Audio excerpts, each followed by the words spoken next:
Baiklah, selamat siang semuanya.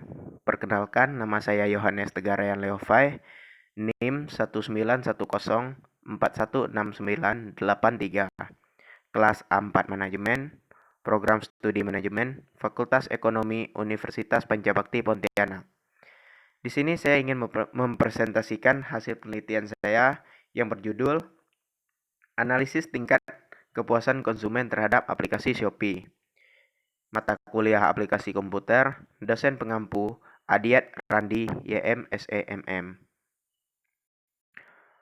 Baiklah, di sini terdapat latar belakang, di mana saya mengambil 3 pokok dari latar belakang, yaitu yang pertama, perkembangan teknologi informasi, yang kedua, bisnis online, dan yang ketiga, aplikasi Shopee.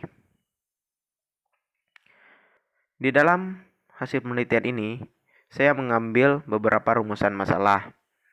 Yang pertama, bagaimanakah kualitas produk yang terdapat pada aplikasi Shopee?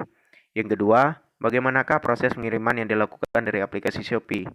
Dan yang ketiga, bagaimanakah perbandingan antara harapan dan kenyataan pada saat konsumen berbelanja menggunakan aplikasi Shopee dengan tujuan yaitu yang pertama, mengetahui kualitas produk yang terdapat pada aplikasi Shopee. Yang kedua, mengetahui proses pengiriman yang dilakukan dari aplikasi Shopee. Dan yang ketiga, mendeskripsikan perbandingan antara harapan dan kenyataan pada konsumen berbelanja menggunakan aplikasi Shopee. Baiklah, langsung saja kita masuk ke dalam pembahasan. Yang pertama, definisi aplikasi Shopee. Shopee adalah sebuah aplikasi yang bergerak di bidang jual beli secara online dan dapat diakses secara mudah dengan menggunakan smartphone. Shopee hadir dalam bentuk aplikasi yang memudahkan penggunanya dalam melakukan kegiatan berbelanja secara online tanpa harus ribet menggunakan perangkat komputer. Namun, cukup menggunakan smartphone saja, Shopee akan menawarkan berbagai macam produk-produk fashion hingga produk untuk kebutuhan sehari-hari. Shopee ikut meramaikan pasar Indonesia pada akhir bulan Mei 2015 dan mulai beroperasi sejak Juni 2015. Shopee merupakan sebuah anak perusahaan dari Garena yang berbasis di Singapura. Meningkatnya penetrasi pengguna gadget membuat PT Shopee International Indonesia melihat peluang baru di dunia e-commerce.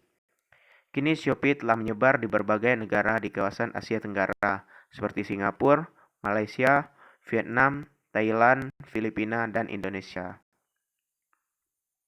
Yang kedua, analisis deskriptif statistik. Analisis deskriptif ini merupakan analisis yang paling mendasar untuk menggambarkan keadaan data secara umum. Dalam analisis deskriptif ini, data-data dapat disajikan dalam bentuk tabel, diagram, grafik, dan lain-lain. Hal ini ditujukan untuk mempermudah memahami data-data yang disajikan. Yang ketiga, diagram Kartesius. Diagram Kartesius merupakan suatu bagan yang dibagi atas 4 bagian, yang dibatasi oleh 2 garis yang berpotongan tegak lurus pada titik-titik X, Y, di mana X merupakan rata-rata dari skor tingkat pelaksanaan atau kepuasan konsumen atas seluruh faktor atau atribut, dan Y adalah rata-rata dari tingkat kepentingan seluruh faktor yang mempengaruhi kepuasan konsumen. Baiklah, ini adalah lembar kuesioner yang saya bagikan kepada responden, di mana di sini terdapat judul kuesioner, identitas pribadi saya, tujuan kuesioner ini dibagikan, dan ucapan terima kasih. Selanjutnya dilanjutkan dengan pengisian data responden, serta pertanyaan, harapan, dan kenyataan yang dibagikan kepada responden. Selanjutnya, ini adalah hasil rekapitulasi data penelitian. Dapat dilihat dari tabel ini, responden yang menjawab kuesioner adalah sebanyak 37 orang dengan pertanyaan, harapan, dan kenyataan 1-4 dengan ketentuan jika 1 sangat setuju, jika 2 setuju, jika 3 tidak setuju, jika 4 sangat tidak setuju. Selanjutnya, deskriptif statistik. Ini adalah untuk mencari nilai min atau rata-rata. Yang pertama, harapan konsumen terhadap produk yang dijual dengan min 1,4595. Yang kedua, harapan konsumen terhadap pengiriman barang dengan min 1,5135. Yang ketiga, harapan konsumen terhadap harga produk dengan min 1,4054. Yang keempat, harapan konsumen terhadap proses pengiriman barang dengan min 1,4054. Yang kelima, kenyataan produk yang dijual dengan min 1,6757. Yang keenam, kenyataan pengiriman barang dengan min 1,7838. Yang ketujuh, kenyataan harga produk dengan min 1,7297. Dan yang kedelapan, kenyataan proses pengiriman barang dengan min 1,5676. Dalam hasil penelitian saya ini, saya juga mengambil beberapa data pribadi responden. Yang pertama, jenis kelamin responden.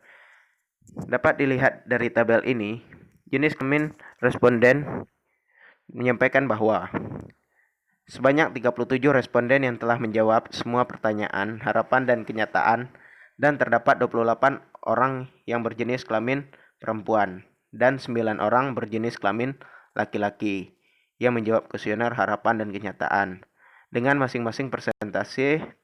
Untuk perempuan adalah sebanyak 75,7% dan laki-laki adalah sebanyak 24,3%.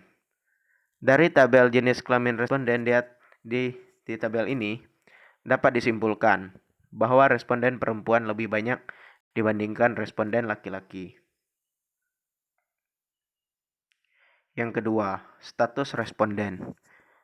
Dilihat dari tabel ini, status responden menunjukkan bahwa sebanyak 4 responden berstatus sebagai pelajar dengan persentase adalah 10,8%, sebanyak 30 responden yang menjawab berstatus sebagai mahasiswa dengan persentase adalah 81,1%, dan sebanyak 3 orang yang menjawab berstatus sebagai pekerja dengan persentase adalah 8,1%.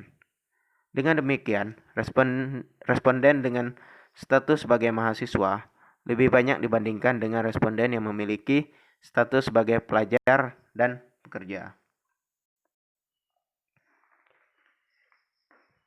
Yang ketiga, usia responden. Dapat dilihat dari tabel ini, usia responden menunjukkan bahwa 59,5% responden yang menjawab kuesioner harapan dan kenyataan adalah yang berusia 19 tahun, sebanyak 22 responden, dan merupakan responden yang paling terbanyak.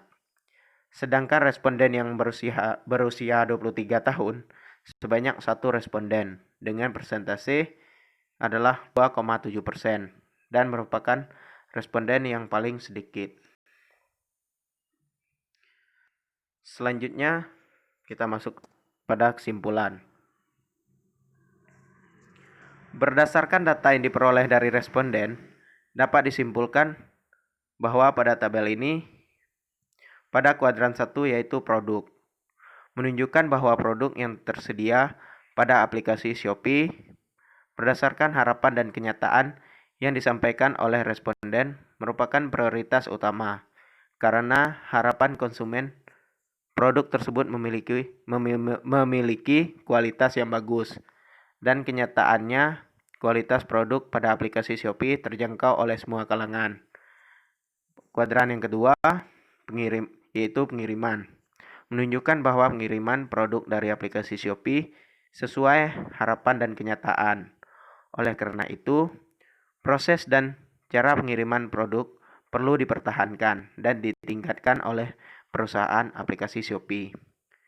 Kuadran yang ketiga, yaitu proses, menunjukkan bahwa proses pengiriman produk memiliki harapan rendah atau memiliki nilai ketidakpuasan dari konsumen karena proses pengiriman yang lambat dan tidak tepat waktu.